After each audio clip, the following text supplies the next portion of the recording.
Subscribe to our channel and press the bell icon to never miss an update. Basic difference between the XAT and the CAT exam is that there is no LRDS section in XAT, but there is a decision making section.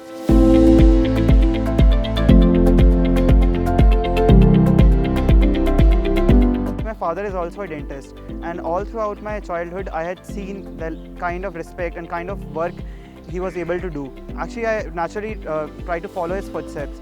But somewhere down the line, when I was doing dentistry, I liked more the non-clinical subject more than the clinical part. Though I was good at them, the clinical part. So after completing my graduation, I was kind of confused. So I continued with handling this charitable trust that was family owned. During that time, I explored various options. I also explored UPSC, MBA, and what other things that I can do. And I thought I was quite good in the logical reasoning part and the quants part in previously. So I thought the preparation for MBA CAT and XAT examinations would kind of align with my strengths, and I should place my bet here. When I decided to prepare for CAT and XAT examinations, it was already August 2018. So I thought there was not enough time. So I consulted a few of my friends in IIT and who had cleared the CAT exam previously. So I hadn't touched mathematics for 6.5 years. I thought it might be a problem, but they are quite confident if I do the mocks, if I try one or two mocks, and if I analyze it, I can prepare my strategy from there. On the XAT exam day, when the paper started, I noticed there were 74 questions. I had noticed the pattern before, and 165 minutes, and the kind of questions that were there, especially in the English section, that I was quite scared of them because there were 2 or 3 questions that had poems in them. So I was familiar with the CAT pattern but not with the XAT pattern. I've seen a previous year papers, but at that particular moment I thought it is something out of my limit. But what I do when I give any exam is that first I try to give most easiest questions. I try to attempt them first. The basic difference between the XAT and the CAT exam is that first of all, there is no LRDS section in XAT, but there is a decision making section, and then it is not a sectional kind of an exam. There is a whole 165-minute stretch, and that you have to give the exam, and you can switch between the sections as well. So my strategy kind of changed here. At the first stretch, I have 1 or 2 or 3 readings of a question. So in the first reading, I did all the easy level questions. I did. So that included some of the comprehension questions in English. I didn't touch the decision making because it was quite new for me, and I hadn't practiced for decision making for only a few days. So in the maths, there were a number of questions, a number of sets, especially the DI sets that I was able to do in the first go. Then I attempted the English questions that required a certain grammatical knowledge and vocabulary knowledge. I did the decision making that because it was quite a new set for me, I did that at the end.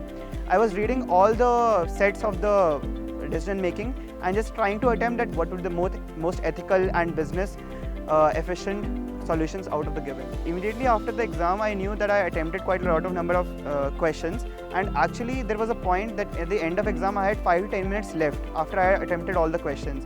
So I thought I had done either I had done something wrong or it went really good or something. So I contacted few of my friends and asked them. So that they actually told me that I have given a because it was my first attempt. I had given an attempt before this, but that was not a serious attempt. I hadn't studied for that paper. So most of my friends told me that I have done good.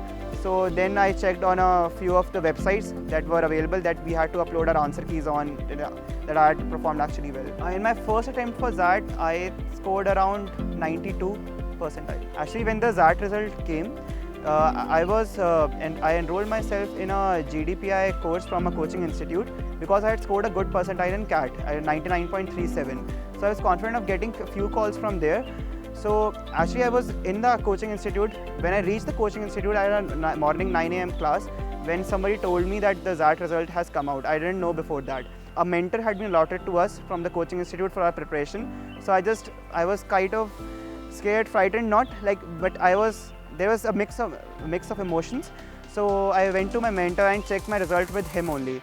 So when it appeared 99.984 percentile in XAT, I was like, how this can happen? I think that how I gave the paper, how calmly I gave the paper, I was not scared that much in the paper itself, that I was able to score this much. After that and CAT results came out, so I had got calls from Exera Jamshedpur, of course.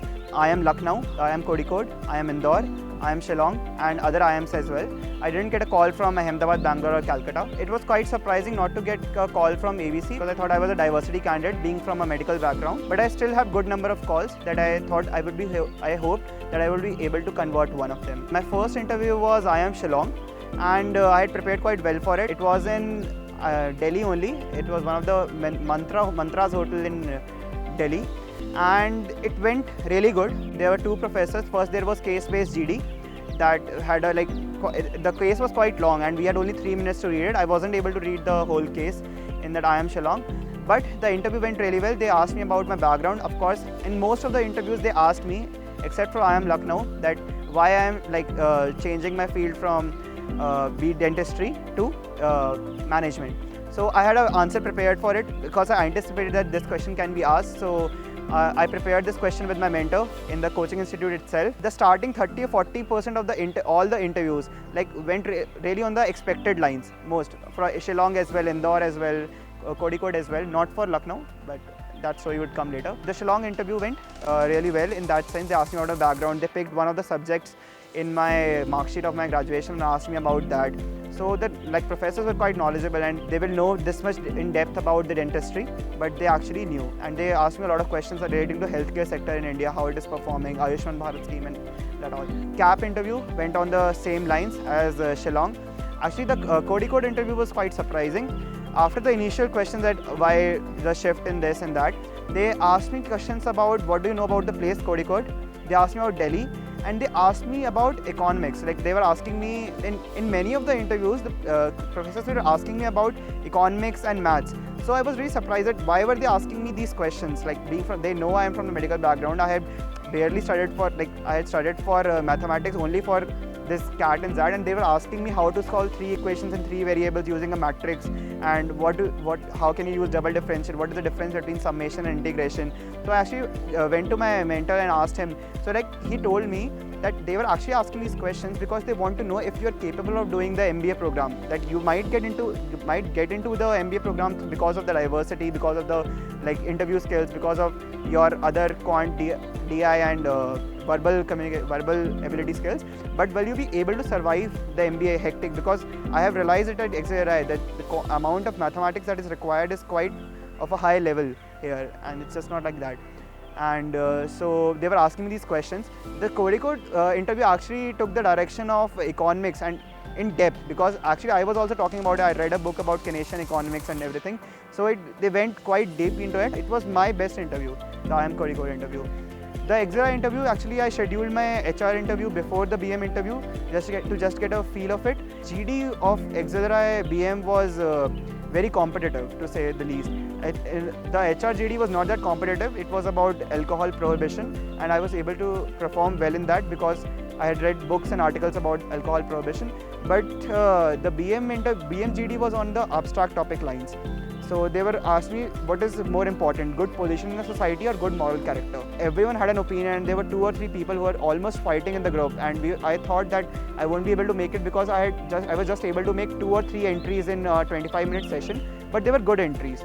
So then my interview came. It was, of course, why did you change in field, and then it was about a healthcare sector, and it was also one of the good interviews that I had taken. They were asking me graph questions related to graphs and how will you find minima, maxima, how will you actually see that. So I had, after my Shillong interview where maths was asked, I actually prepared all these sections. In 2 or 3 days span, I noted all the sections that they can ask me, and I prepared for that.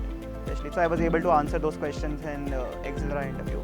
So then comes an IIM Indore interview. IIM Indore interview was very random in the sense they were asking questions from a variety of fields. At the end of it, actually the interview went into one of the books that I read recently, The Animal Farm by George Orwell.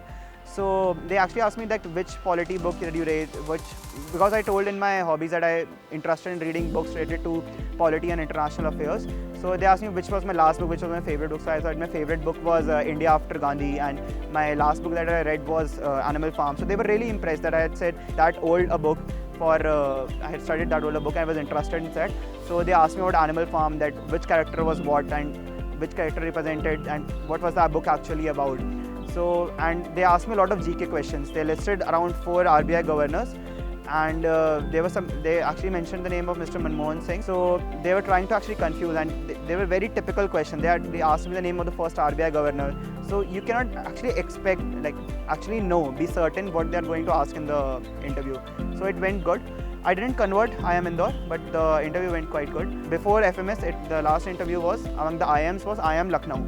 So IIM Lucknow interview it was a stress interview, and it was one of my worst interviews that I have ever given. They didn't ask me that those normal why the switch of fields, etc. They actually get into ethics, like what do you think about genetic modification and gene science, is it ethical, is it not ethical, and they were countering everything I say. The answer that seemed logical to me, even they were countering that why, and I got a little stressed, and I wasn't able to, I was murmuring all the time, like most of the time, and I was just thinking when I will get out of this interview room. Then the last interview was FMS. Actually it went quite good. The GD topic was on euthanasia. There were 3 components to the FMS selection process. One was the GD, then the extempo, and then an interview. The GD topic was actually much to more liking on euthanasia. So I had read a few articles, and in my course of preparation for GDPI, I had read separately about euthanasia. So, but then that went against me because I was speaking quite a lot in the GD. So actually they gave me a 5 out of 10 in GD. But my interview and my extempore went really well. In the extempore, they asked me why medicos would not make good managers, and you have to speak in favor of it, why they won't make good managers. They asked me after that, do you actually believe what you said? But I was able to manipulate it and give quite a good 1-minute speech on that. And then my interview went on the normal process, and it was actually good that they asked me which companies are you looking for, with your background, which companies are you hoping to enter into, and that all, then FMS. So I got a 14 out of 15 in the interview and 4 out of 5 in the extempore, but in the GD, because the FMS selection process is quite very competitive. It's a game of every mark that is there, so I wasn't able to get into that.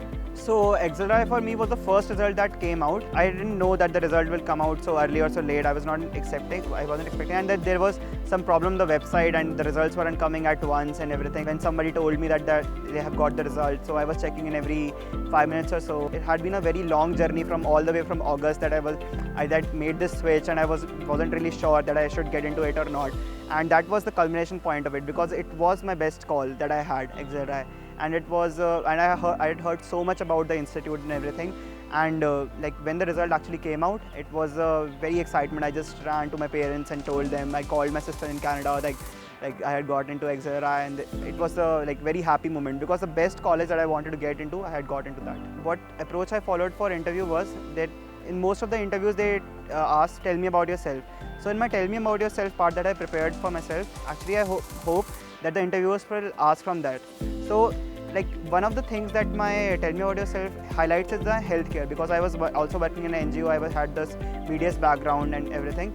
So that is one of the areas. So I had prepared the healthcare sector and pharmaceutical sector in particular from a variety number of websites. In the Excelrai BM interview, they asked me this question that don't the doctors travel to rural areas if teachers can and if others can? So actually I was able to give statistics on that answer, that these are the percentage of doctors that actually work in rural areas. These are number of quacks that work, that are unregistered medical practitioners that work, and why they do not travel to rural areas. What is the government policy shortfalls in that area. I was actually able to give numbers, and I just saw their eyes. I think they were kind of impressed with those answers. I think that's the answer that really did the trick.